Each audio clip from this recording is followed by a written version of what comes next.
verso 1, começaremos com Daniel 11, verso 44. Mas pelos rumores do Oriente e do Norte, lembram-se que, assim como relâmpagos que vão do leste até o oeste, assim será a vinda do Filho do Homem. Rumores do Oriente são as mensagens. A palavra rumores significa boas novas. As boas novas do Oriente. As boas novas do céu do Oriente. Cristo está voltando ao norte.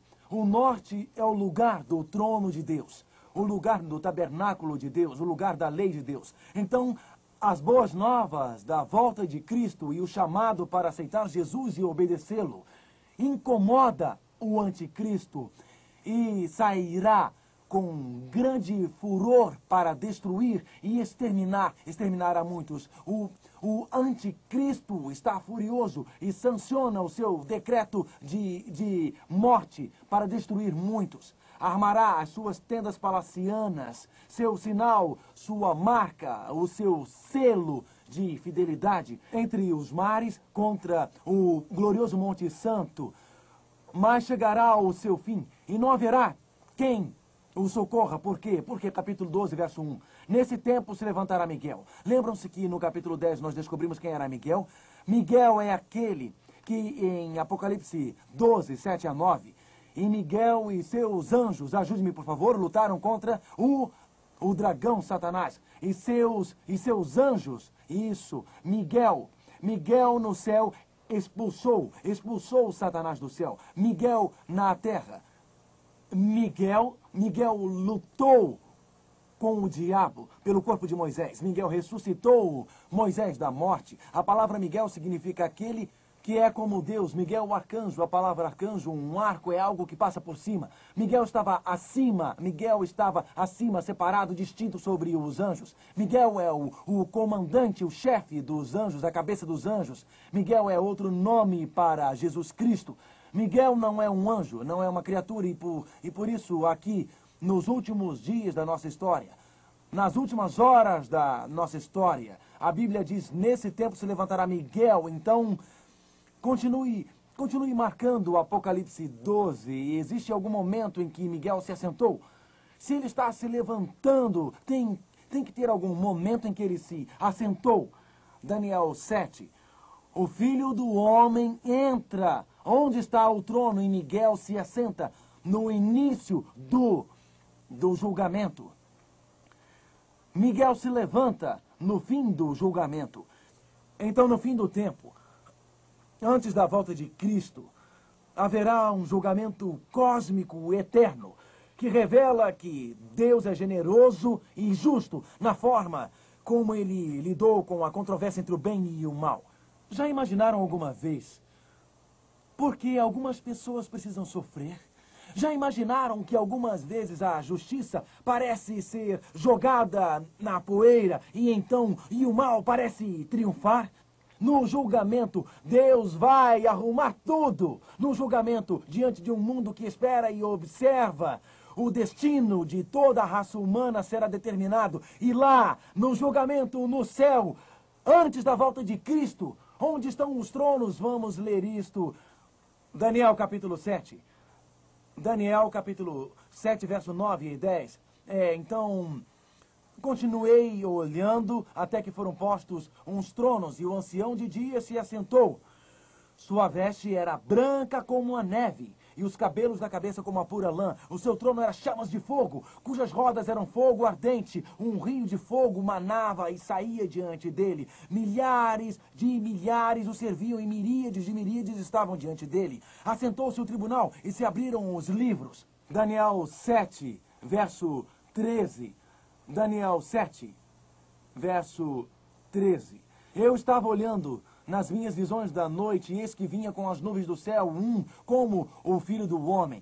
Quem é ele? Jesus. E dirigiu-se ao ancião de dias, e o fizeram chegar até ele. O Pai e o Filho se assentaram no julgamento. O destino de toda a raça humana deve ser decidido. Nós estudamos que a profecia dos 2.300 anos acabou em 1844. Desde 1844 estamos vivendo no que a Bíblia chama de a hora do juízo de Deus. O destino da raça humana deve ser decidido no tribunal eterno de Deus lá no céu.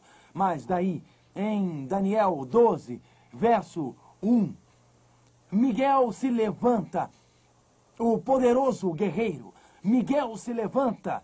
As nações, as fracas nações foram julgadas e condenadas na sala do trono de Deus. Na sala do trono de Deus foi mostrado para todo o universo que Deus prolongou a sua misericórdia, que Ele prolongou a sua graça, Ele prolongou a sua justiça. Qualquer um que esteja perdido, não está perdido porque Deus não foi misericordioso.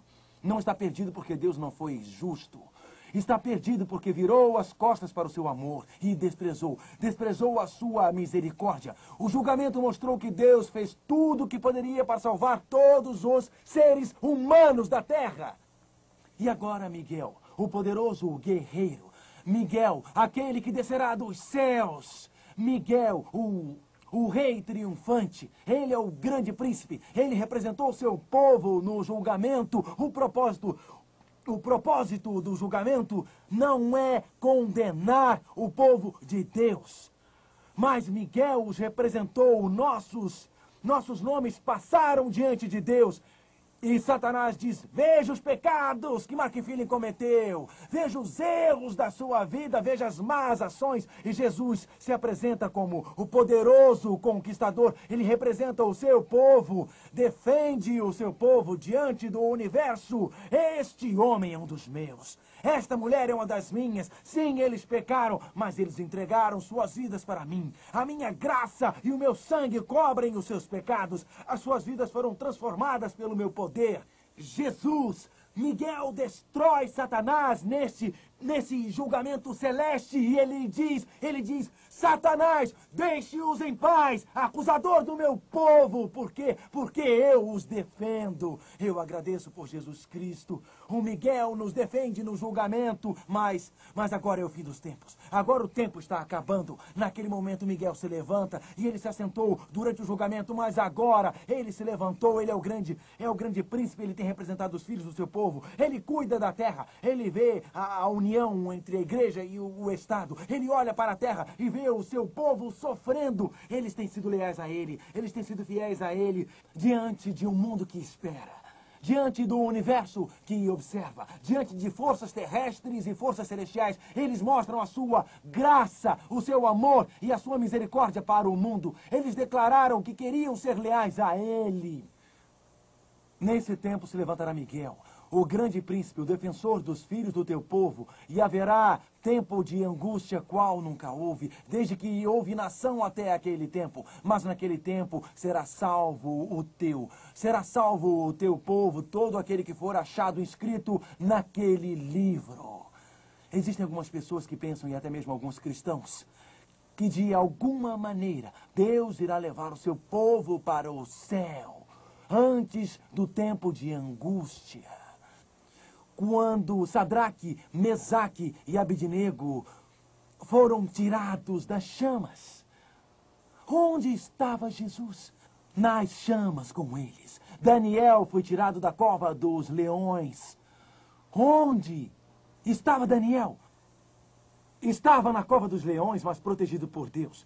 E sobre aquelas 10 pragas que caíram lá no Egito, os israelitas foram libertados antes ou depois das pragas?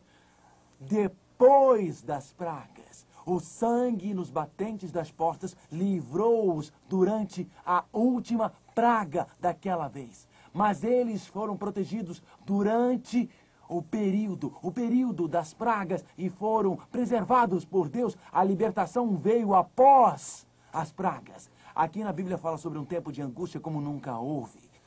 Daniel e Apocalipse devem ser estudados juntos. E para dar-lhes uma amostra disto, deixem Daniel 12 marcado e vamos para Apocalipse capítulo 16, por favor, Apocalipse capítulo 16.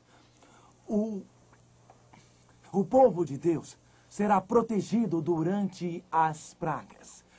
O povo de Deus achará refúgio nele durante o período das pragas. Apocalipse capítulo 16. A Bíblia fala sobre as pragas que virão. Apocalipse 16, verso 2. Saiu, pois, o primeiro anjo e derramou a sua taça pela terra. E aos homens portadores da marca da besta e adoradores da sua imagem sobrevieram úlceras malignas e perniciosas.